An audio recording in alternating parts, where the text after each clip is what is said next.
Good morning. Thank you for joining me for another Bible reading through the New Testament. We are in Hebrews chapter 12. Therefore, since we are surrounded by so great a cloud of witnesses, let us also lay aside every weight and sin which clings so closely, and let us run with endurance the race that is set before us, looking to Jesus, the founder and perfecter of our faith, who for the joy that was set before him endured the cross, despising the shame, and is seated at the right hand of the throne of God.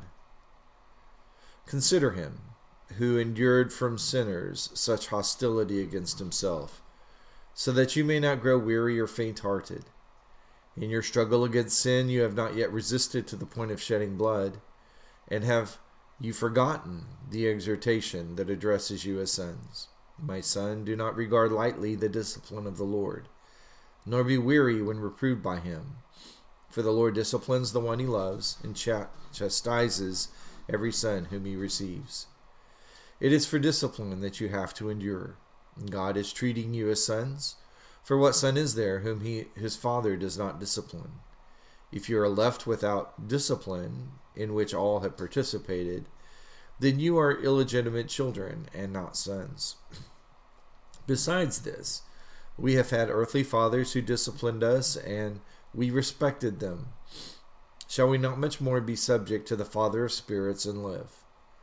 For they disciplined us for a short time, as it seemed best to them, but he disciplines us for our good, that we may share his holiness.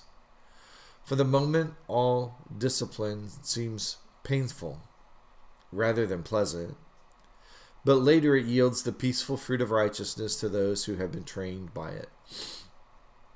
Therefore, lift your drooping hands and strengthen your weak knees, and make straight paths for your feet, so that what is lame may not be put out of joint, but rather be healed. Strive for peace with everyone, and for the holiness without which no one will see the Lord. See to it that no one fails to obtain the grace of God, and no root of bitterness springs up and causes trouble, and by it many become defiled. That no one is sexually immoral or unholy like Esau, who sold his birthright for a single meal. For you know that afterward, when he desired to inherit the blessing, he was rejected, for he found no chance to repent, though he sought it with tears. For you have not come to what may be touched, a blazing fire and darkness that gloom, and a tempest, and the sound of a trumpet, and a voice whose words made the hearers beg that no further messages be spoken to them. For they could not endure the order that was given, if even a beast touches the mountain, it shall be stoned. Indeed, so terrifying was the sight that Moses said, I tremble with fear. But you have come to Mount Zion, and to the city of the living God, the heavenly Jerusalem, and to innumerable angels in festal gathering, and to the assembly of the firstborn who are enrolled in heaven, and to God, the judge of all, and to the spirits of the righteous made perfect, and to Jesus, the mediator of a new covenant, and to the sprinkled blood that speaks a better word than the blood of Abel. See that you do not refuse him who is speaking. For if they did not escape when they refused him who warned them on earth, much less will we escape if we reject him who warns from heaven. At that time his voice shook the earth, but now he has promised, yet once more I will shake not only the earth, but also the heavens. This phrase, yet once more, indicates the removal of things that are shaken, that is, things that have been made, in order that the things that cannot be shaken may remain. Therefore, let us be grateful for receiving a kingdom that cannot be shaken. And thus let us offer to God acceptable worship with reverence and awe, for our God is a consuming fire. As the writer has reached his conclusion and began a long series of exhortations, there are many let us exhortations as we reach this conclusion. And probably the most significant one is, let us be grateful for receiving this kingdom that cannot be shaken, because that is what the whole story of redemption is about. God has accomplished what he intended to accomplish in Jesus the Messiah, And now, to those Jews who believed in him, they were not to reject him, not to turn away from him, and to stay forever faithful to the word of the Lord found in the gospel. The exhortation is true for you and me.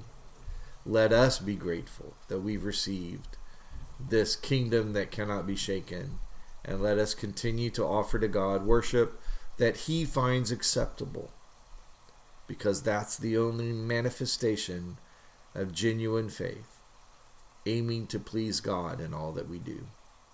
Thank you for joining me today. Join me again tomorrow for another reading through the New Testament.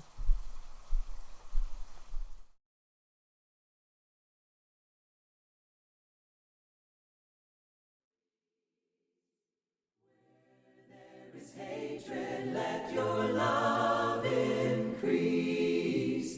Lord, make us instruments of your peace. Walls of pride and prejudice shall cease when we are your instruments of peace. Where there is hatred, we will sow his love. Where there is injury, we will never judge. Where there is striving, we will speak his peace. To the people crying for release, we will be his instruments of peace. Lord, make us instruments of your peace. Where there is hatred, let your love increase. Lord, make us instruments of your peace. Walls of pride and prejudice shall cease when we are your instruments of peace. Where there is blindness, we will pray for sight.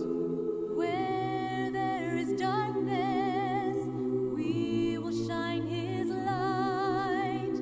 Where there is sadness, we will bear their grief. To the millions crying for release, we will be his instruments of peace. Lord, make us instruments of your peace. Where there is hatred, let your love increase. Lord, make us instruments of your peace. Walls of pride and prejudice shall cease when we are your instruments of peace.